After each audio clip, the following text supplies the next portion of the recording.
Hi friends, David here from Learn Christmas Lighting, and in this video I want to show you how to put DMX moving heads on your roof or in your show anywhere and get them working.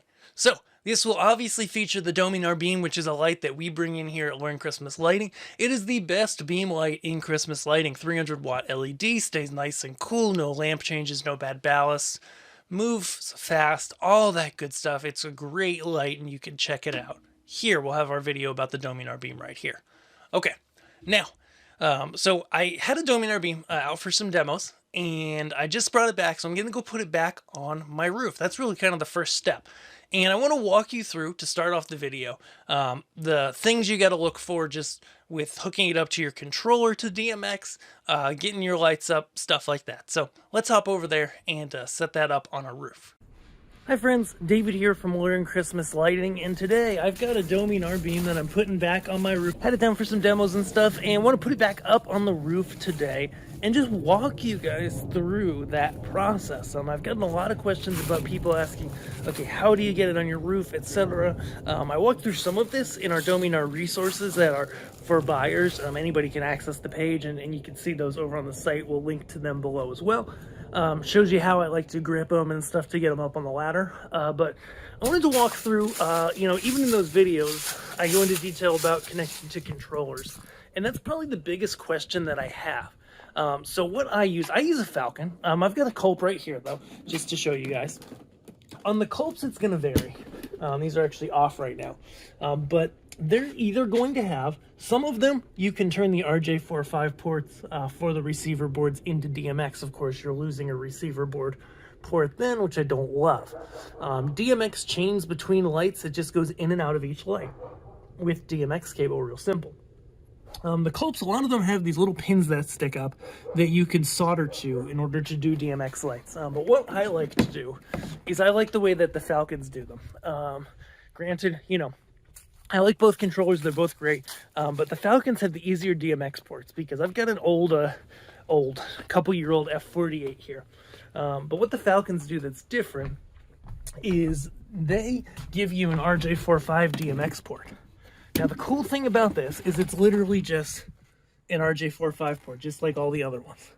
And the pinout for it is standardized, okay? So that if you just go on Amazon and buy a simple RJ45 to XLR 3-pin adapter, it will be a DMX adapter. It will be wired correctly most of the time. There's ADJ, Elite Core, there's a few brands. They're very inexpensive, like under 10 bucks.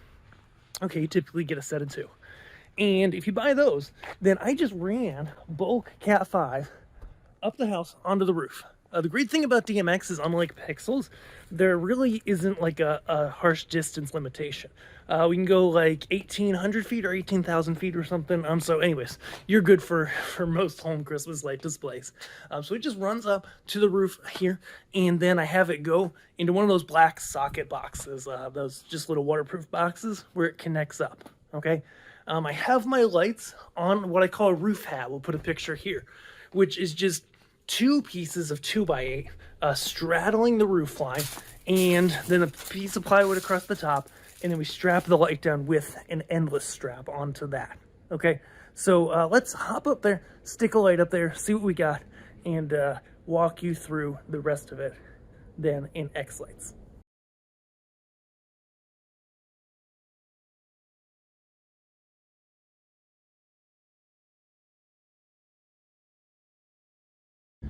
All right, so now we are up here on the roof, and I want to show you my setup here. So I have what I call a roof hat. People build these all the time. They're a great way to put your moving heads on the roof. It's literally just a 2x6, I think, 2x8, 2x6 piece of plywood on the top that was spare, painted black from the front. The back side's not. Threw a sandbag or 2 on each of these. Whether that's necessary or not, I don't know, but I feel good about it. We've had some super high winds this season, like literally where tornadoes were 20, 30 miles away, and these guys rocked it the whole time. Okay, so we just put the plywood on the roof hat, ratchet strap on top of that. You could do truss, and I know people do that. They do a stage lighting type truss, and we can get you that stuff. Truth be told, like a trussing system, you pay a lot for it. You can do it permanently. There's videos out there. People have done this before, where you basically get a solar mount, which sits under, has a flashing built in, typically sits under your shingle and keeps that from there. You know, for seasonal and whatnot, and the fact that this is an older roof, I don't really care. And this actually is over a carport, not over a house. And so I'm fine with the roof hat. I don't think it hasn't caused any damage yet, and I don't think it's going to, because it distributes the weight really well. So I just took a 8-foot long piece of that 2x6, I cut it in half, and that has 2 lights on it. Spreads them apart across my carport. They're a couple feet apart, which is great. Got my cabling happen here. I did stick the power connectors for each light in a waterproof box. All the data and stuff is in that waterproof box as well, where it comes up from the Falcon controller. It's just one of those cheap adapters, and then they sit up here and they rock and roll. So the Dominars are a great fixture for that,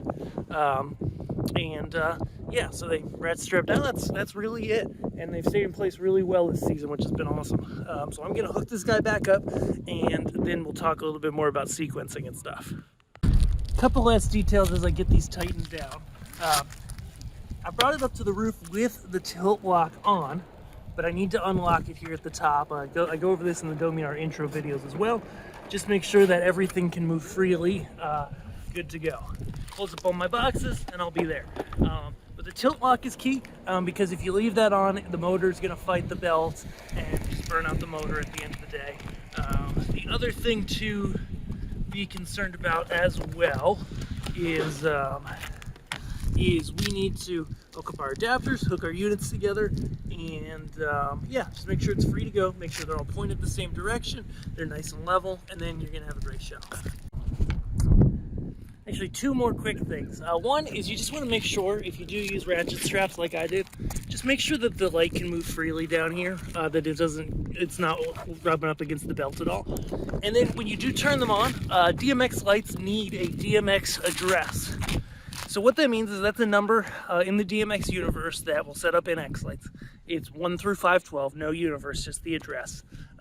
It's the starting address of the light. Each light takes with the Dominar beam in the simple mode that I recommend, 12 channels, or 14 channels. David.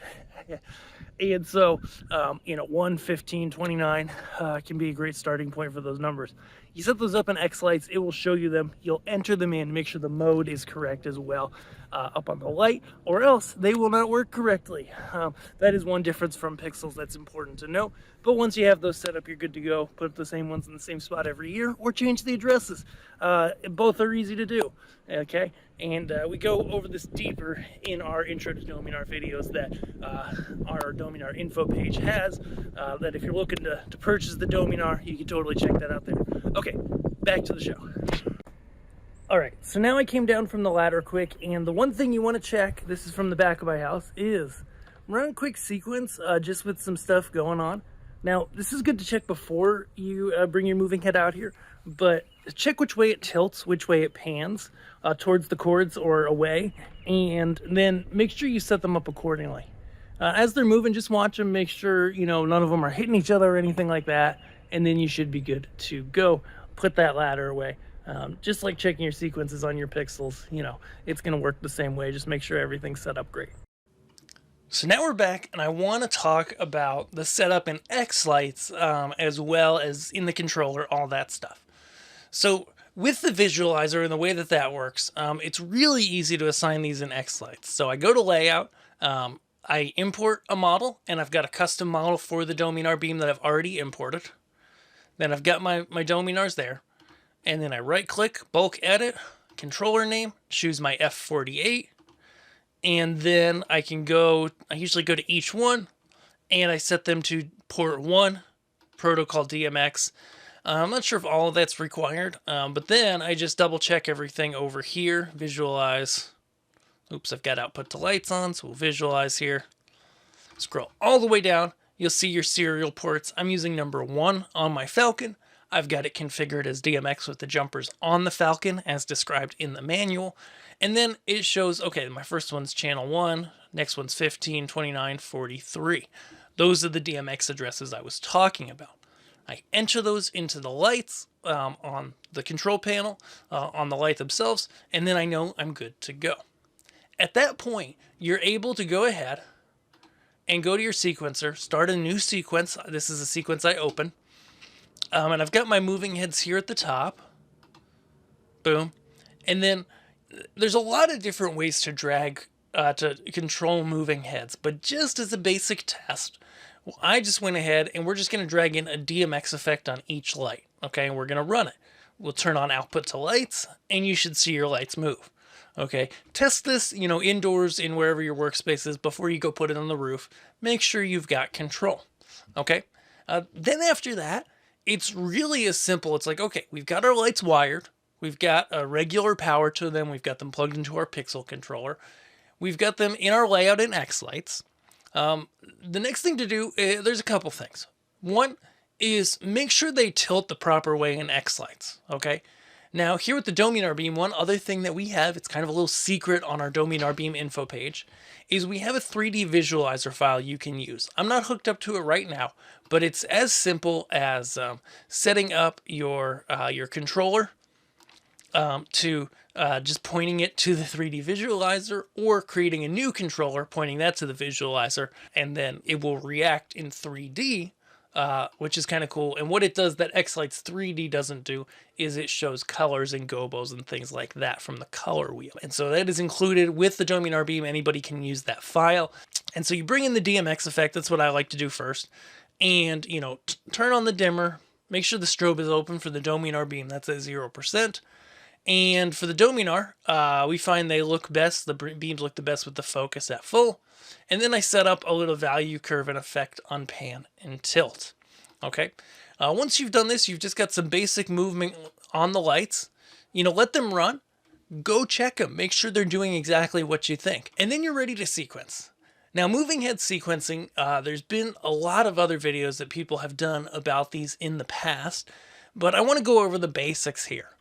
So in Xlights, on your screen, things that are higher on the screen are a lower priority than things that are lower on the screen, which feels completely backwards, but it does make some sense. Okay, where it really feels backwards is if you do layers, and those layers are top to bottom instead of bottom to, or top to, they're the opposite way.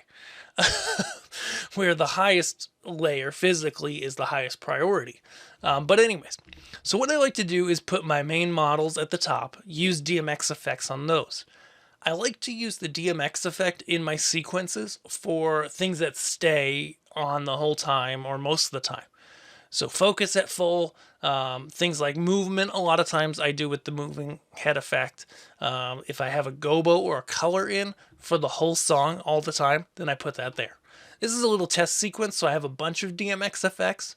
But anytime I'm using a DMX effect, I do want to go ahead and I want to use it. I want to rather light it up. And I know I don't have my whole house preview here. It's over here. But I'll go see if that'll stay. I'll go and turn them on down here. So here's an example of a place where I'm running the intensity just on, but here I'm actually running the intensity on and off using the on effect with a no, I changed it. I didn't do that. Never mind. I was thinking I was using the cycle count, which can make some really cool stuff. But anyways, effects for moving heads. A lot of these effects can apply to moving heads. I find the ones I use the most is the on effect in white with differing intensity levels. So you can set pan, you can set tilt, you can turn on different attributes with that. And the other one that I use a lot is the single strand effect. And sometimes I use the bars as well. Again, play around with it. That's the biggest thing. If you are interested, I know this was a short video, but check out our guides to the Dominar Beam, our resources page. It's technically for Dominar buyers, but anybody can check it out. And I walk you through the basics of sequencing moving heads. We go a little deeper on that stuff and show you how to get the most out of a moving head in Xlights. If you have any other questions about moving heads in Xlights, we're here for you. So hop in the comments, let us know. If you're interested in the Dominar Beam, check them out at our storefront. We'll have a link as well to that at Learn Christmas Lighting store xlights.com, or just go to learnchristmaslighting.com, and there's a link right at the top. Dominar beams are here for you. We want to make great lights and get them to you, and I hope you're having a great day. Thanks. We'll see you guys in the next video. Bye.